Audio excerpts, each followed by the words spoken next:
오늘의 뉴스들 가운데 가장 뜨거운 내용을 더 깊이 있게 짚어보는 라이브 플러스 코너입니다. 내란 수계 윤석열의 마지막 여흥은 끝났습니다. 이제 감옥으로 돌아갈 시간입니다. 내일 오후 윤석열의 구속영장 실질심사가 있습니다. 4개월간의 탈옥 생활, 그 끝이 보입니다. 내일은 사법부에 대한 국민의 신뢰가 회복되고 윤석열이 무너뜨리는 상식과 정의가 바로 서는 날이 되길 기대합니다. 자성자박이라고 생각합니다. 계엄은 잘못됐던 것은 확실하게 우리 국회의원들이 이야기했고 저는 법과 원칙에 따라서 윤석열 대통령이 정정당당하게 수사를 받아야 된다. 국민들이 봐서 정치의 보복성이다.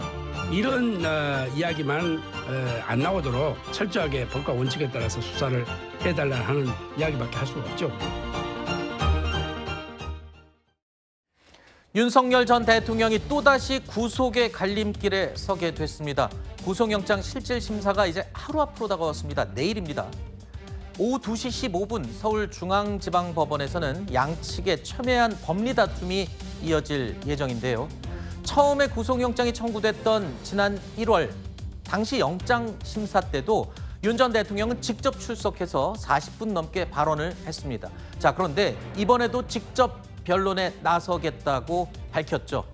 과연 효과가 있을지, 혹시 오히려 더 역효과가 나지 않을지, 혐의에 대한 인정이나 이런 게 없게 되면 더 영장 발부의 가능성이 높아지는 건지 궁금합니다. 일단은 영장 발부 자체가 기본적으로 불구속 수사가 원칙이지 않습니까? 네. 그렇다라 그러면 구속을 해야 될 정도의 상당한 이유가 있어야 되는데 통상적으로 혐의 그 자체보다는 뭐 도주나 증거 인멸의 우려가 있는가를 중심적으로 판단을 하겠죠. 그런데 기본적으로 1차 영장이 기각이 됐습니다. 그 영장 자체도 윤석열 전 대통령 측에서 적극적으로 수사에 임하겠다라고 하고 있기 때문에 수사를 하면 된다라고 얘기를 한 것이거든요. 그런데 지금 며칠간의 수사를 윤석열 전 대통령이 성실하게 나름대로 참여를 한 것으로 보입니다. 그런데 이것이 이제 와서 영장을 청구할 만한 추가적인 사유가 생겼냐라고 하면 굉장히 모호하다라고 생각을 하거든요. 그렇기 때문에 특검에서 윤석열 전 대통령에게 적용된 혐의들을 미루어 봤을 때 뭐 비아폰 등등 증거인멸의 우려가 있어 보인다라고 추가적인 지금 제출을 한 것입니다. 이에 대해서 윤석열 전 대통령이 당사자로서 누구보다 잘 알고 있기도 하고 또한 법조인 출신이기 때문에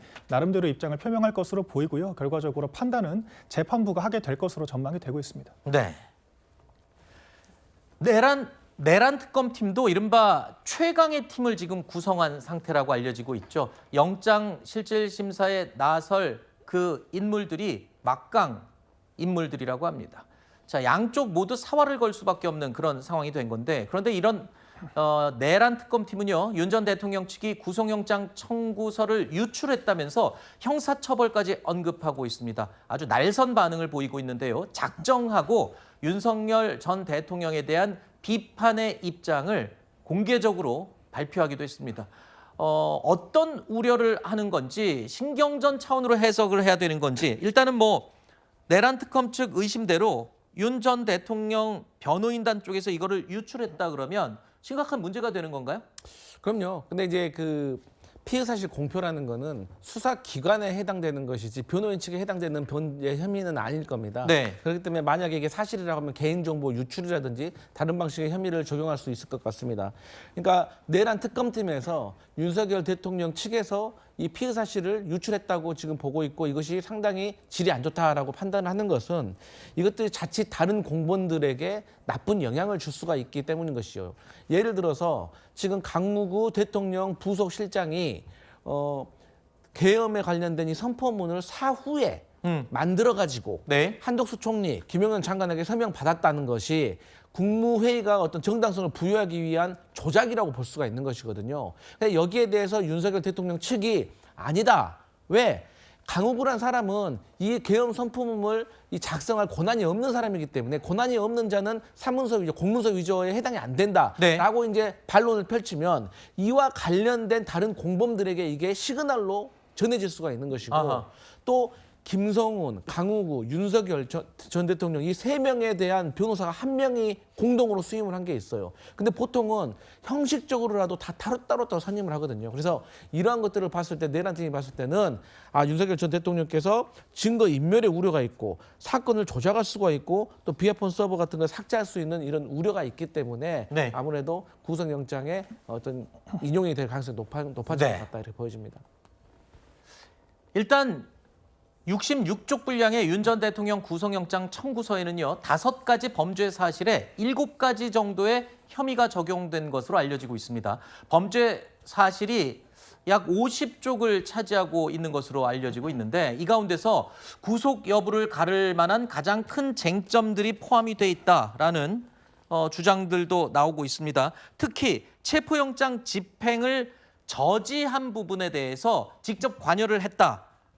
윤 전 대통령이 경호원들의 총기 휴대 모습을 일부러 보여주라고 시켰다, 지시했다.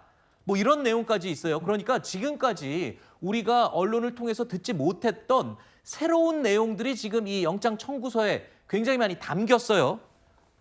이른바 위력 경호를 직접 지시. 경찰들은 총을 보면 굉장히 위축될 테니 일부러 총을 막 보여줘라. 뭐 이런 지시를 직접 했다는 거잖아요. 이런 것들이 영장 발부에 큰 영향을 줄 만한 내용이라는 거 아닙니까? 일단은 저 당시에 공수처가 무리하게 체포영장을 집행하는 과정에서 윤 전 대통령 측에서는 공수처가 수사권이 없기 때문에 정당하지 않다라고 이야기를 했고요. 실제 법원에서는 그런 이유를 똑같이 들어서 구속 취소 결정을 했습니다. 그렇기 때문에 당시 공수처 수사의 정당성 문제도 똑같이 불거질 수 있다라고 저는 생각을 하는데 검찰 측에서는 충분히 이 부분들을 문제 제기는 할 수 있어 보입니다. 네. 체포영장 집행을 저지를 했고 이제 비화폰 삭제를 지시를 했다라는 건데 이것은 대통령으로서의 권능이 있을 때 가능한 것이죠. 과거에 그랬다라고 만약 그랬다라고 하더라도 지금에 와서는 대통령으로서의 권능이 없고 이와 같은 행위들을 통해서 구체적으로 증거인멸을 할 수 있다라고 하는 이 입증 자체가 어렵다라고 저는 보기 때문에 네. 주장은 할 수 있겠으나 이것만으로 법원이 과연 구속영장 발부를 할 것인가 모호한 측면들이 있다라고 저는 보고 있습니다. 우리 오늘 이 자리에 있는 두 분의 패널도 정반대 입장입니다. 우리 대변인께서는 발부 가능성이 매우 높다. 여기 또 다른 대변인께서는 아니다. 가능성이 낮다. 글쎄요. 어떻게 나올지요. 내란 특검은 내일 영장 심사에서 관련자들의 진술 변화를 중요한 증거 인멸 시도 정황으로 내세울 거라는 관측이 나오고 있습니다. 김성훈 경호처 차장 같은 경우에는 변호인이 있을 때 이 변호인은 또 윤석열 전 대통령의 변호인과 겹치기도 하고 막 윤석열 전 대통령한테 유리한 진술하다가 변호사가 잠깐 자리를 뜨니까 본인 항변하고 윤석열 전 대통령한테는 불리한 진술했다라는 거 아닙니까? 이게 바로 증거인멸의 가능성, 증인 회유의 가능성이 높다라고 볼 수밖에 없는 부분이에요. 법원 입장에서. 그러면 이거는 영장이 발부될 가능성 매우 높고. 그러니까 지금까지 진술했던 이 관계인들이 뭔가 입장을 바꾸거나 내용을 바꿔서 진술을 했다는 거죠. 호위무사를 자처했던 김성훈 전 경호처 차장, 굉장히 강경한 인물로 여태까지 알려져 있었는데 이 김성훈 전 차장이 진술 태도를 바꾼 것으로 지금 전해지고 있습니다. 심지어 당시에 체포영장을 집행할 때 나는 숭고한 임무를 띠고 지금 수행할 뿐이다. 이렇게까지 얘기했던 호위무사였는데 자, 김성훈 차장이 입장을 바꿨다? 어떻게 받아들여야 될까요? 저희 민주당이나 저 같은 개인적으로 예상했던 일입니다. 아, 그래요? 예, 우리가 보통 이제 정치권에서 흔히들 일어나는 범죄 사건이 공직선거법이잖아요. 그러면 처음에 현직에 있을 때는 충성을 다합니다. 또 이길 수 있을 것 같은 자신감이 있습니다. 그런데 자꾸 이제 수사가 시작되고 증거들이 나오기 시작하면 이 증거들에 의해서 본인들이 주장하던 것들이 다 탄핵이 되는 거거든요. 네. 그렇게 되면 이제 결정을 해야 되는 순간이 옵니다. 그럼 우리가 재수의 딜레마라고 하는 것이죠. 네. 그래서 이제 윤석열 전 대통령 같은 경우는 김성훈 전 차장이 보기에 어차피 이분은 내란과 관련돼서 유죄가 판명이 되면 1년을 더해지나 10년을 더해지나 어차피 무기징역인 거예요. 네. 하지만 김성훈 전 차장 같은 경우 체포 저지했다는 거, 이 직권남용이라든가 이 부분만 본인이 좀 빠져나갈 수 있으면 이분은 사실상 경미한 처벌을 받을 수 있는 가능성이 있는 것이거든요. 네. 그렇기 때문에 인간적으로라도 사실 윤석열 전 대통령에게 조금 뭐 본인을 좀 도와줄 수 있는 그런 것들을 조금 원할 수 있는 그런 인간적인 어떤 심리가 있을 것이다. 네. 그리고 이제 본인 주변에서 다 얘기할 겁니다. 이제 변호사들이. 그런데 또 JTBC 보도 내용에 따르면 김성훈 전 차장이 진술 자체를 나는 번복한 적이 없다라고 또 강력하게 주장을 하고 있습니다. 그렇다면 기존의 진술의 내용을 특검에서 다르게 또 해석을 한 건지 그것도 궁금하네요.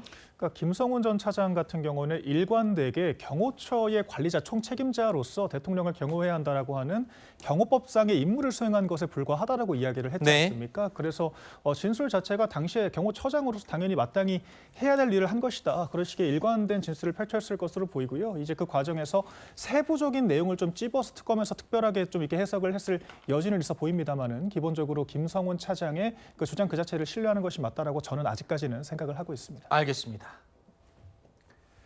자, 이런 상황에서요. 비상계엄 기획자로 의심을 받고 있는 인물이죠. 노상원 전 정보사령관이 구속기한 만료를 앞두고 있었는데요. 어제 법원이 추가 구속영장을 발부했습니다. 도주 우려, 증거인멸 우려 등을 이유로 들었습니다. 법조계 일각에서는 이번 결정이요. 윤 전 대통령 구속 여부에도 상당한 영향을 미칠 수 있다라는 관측도 나오고 있는 상황입니다. 내일 영장실질심사 결과 어떻게 나올지 지켜보겠습니다. 지금까지 정치 라이브 살펴봤고요. 라이브 플러스 살펴봤고요. 다음은 사건 라이브가 또 준비되어 있습니다.